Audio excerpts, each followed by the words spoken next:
Ini Pak B lagi di kebun jagung yang ternyata baik sekali guys tawonnya. Ini kebun jagungnya nih ya, oke guys, kebun jagung. Nggak tahu budidaya jagung ya nanti.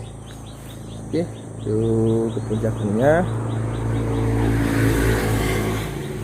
Jangan lupa ya guys, kasih like, subscribe dan komen ya guys, semoga kontennya bermanfaat.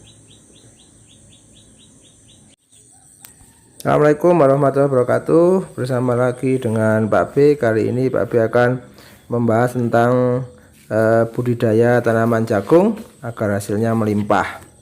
Tapi jangan lupa bantu like, subscribe dan komen. Tonton videonya sampai selesai karena like, subscribe dan komen adalah gratis.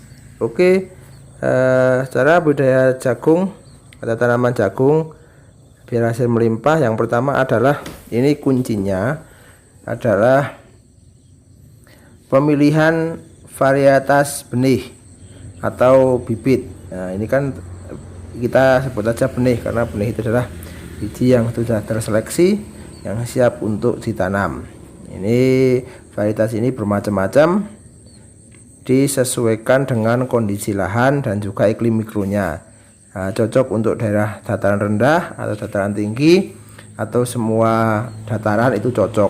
Jadi gantung itu kan ada beberapa jagung yang lebih maksimal di dataran rendah, misalnya maksimal sampai 0 sampai 100 di atas permukaan laut, atau ada yang maksimal di 100 sampai 300 di atas permukaan laut dan sebagainya. Itu perlu dipertimbangkan karena ini adalah sangat penting. Jadi ini adalah hamparan jagung yang sudah ada. Ini Pak B pergi ke sawah, jadi sudah ada, sehingga ini adalah tanam jagung. Kalau ini beberapa, karena mungkin kemarin pada saat menanamnya ada musim kemarin agak panjang, ada beberapa yang agak kuning. Nah, kuning itu mungkin satu disebabkan karena kekurangan air atau kekurangan pupuk. Oke, setelah pemilihan varietas yang benar sesuai dengan kesalahannya, iklim mikronya dan sebagainya, yang kedua adalah pengolahan lahan.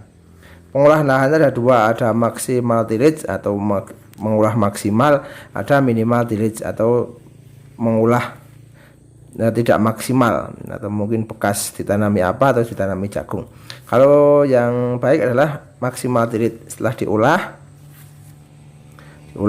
terus bajak atau dicangkul sampai kedalaman 10-20 cm.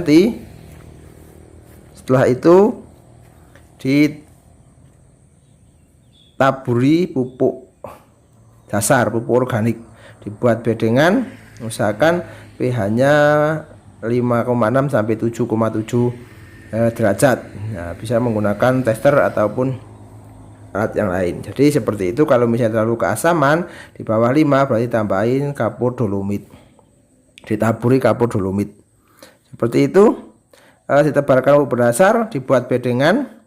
Bedengannya itu 100 kali 40 sebagai jaran. Satunya adalah lebar bedengan. Kalau panjangnya mengikuti kontur lahannya. Oke, seperti itu. Ini adalah tanaman jagungnya sudah mulai berbunga dan sudah mulai ada buahnya, begitu ya. Oke, terus yang ketiga adalah penanaman, yaitu ditanam. Nah, penanaman benih jagung itu jadi setelah dibuat bedengan, ada juga yang dikasih, ini biasanya tidak dikasih mulsa, dibuat bedengan terus dikasih ditanam pada kedalaman 3-5 cm. 3-5 cm, jangan sampai terlalu dalam. Kalau terlalu dalam nanti susah untuk tumbuh, atau sebelum tumbuh nanti malah dimakan binatang yang ada di dalam atau hama di dalam tanah. 2-5 cm. Oke, sebenarnya satu lubangnya dikasih 2. Gunanya untuk apa? Gunanya untuk jaga-jaga agar kalau ada satu yang tidak tumbuh, satunya tumbuh, begitu ya. Tutup kembali dengan tanah. Terus kalau kering sudah disimpan, karena untuk menumbuhkan biji, untuk mengembangkan biji itu perlu suasana yang lembab biar mudah untuk tumbuh. Jadi setelah itu ditentukan disiram. Nah, kalau dirasa bedengannya itu kering, itu disiram sehingga benih jagung mudah tumbuh. Jadi seperti itu, mudah tumbuh.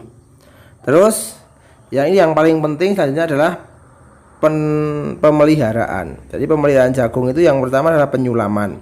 Jadi setelah 1 minggu disulam. Apakah ada lubang-lubang yang ditanami benih itu tidak tumbuh. Nah, jadi setelah itu disulam agar apa? Agar kalau cepat untuk disulam nanti pertumbuhannya juga hampir sama karena hanya selisih 1 minggu, gitu ya. Ini tanaman jagung yang banyak sekali lebah madunya itu. Tapi lebah madunya banyak sekali, yang dekat itu lebah madunya karena memang beberapa tempat di sebelah tanaman ini banyak digunakan untuk memelihara lebah madu dalam kotak-kotak itu. Ini banyak sekali, kalau mau dilihat ini adalah lebah madunya.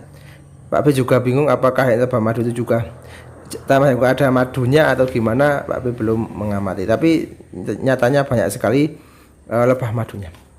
Oke, yang kedua adalah penjarangan. Nah, kalau ternyata dua-duanya itu tumbuh, maka untuk hasil maksimal dijarangkan saja, ditinggali satu, diambil yang paling bernas atau paling besar, jadi yang kokoh batangnya.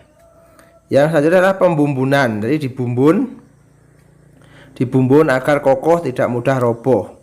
Terus setelah itu dipupuk dengan pupuk yang komplit, mengandung mengandung nitrogen, NPK misalnya, fosfor dan kalium, misalnya seperti itu, atau bonska. Tapi diharapkan kalau misalnya pupuk kandangnya sudah banyak, tidak terlalu perlu dipupuk agak banyak. Terus pencegahan gulma. Di gulma itu berupa rumput yang mengganggu kalau masih dalam turunan kecil, gulma, hama, dan penyakit. Itu sangat penting. Karena apa? Karena akan mempengaruhi pertumbuhan tanaman jagung itu sendiri. Kalau misalnya gulmanya banyak pada saat masih kecil, nanti rebutan unsur hara. Kalau gulmanya ada hamanya, nanti juga pada saat benihnya ditanam dimakan, misalnya tikus dan sebagainya. Oke, setelah itu terakhir, setelah semuanya selesai, tinggal panen. Jadi panen adalah hal yang ditunggu-tunggu petani. Oke, semoga sukses, semoga menginspirasi. See you next time.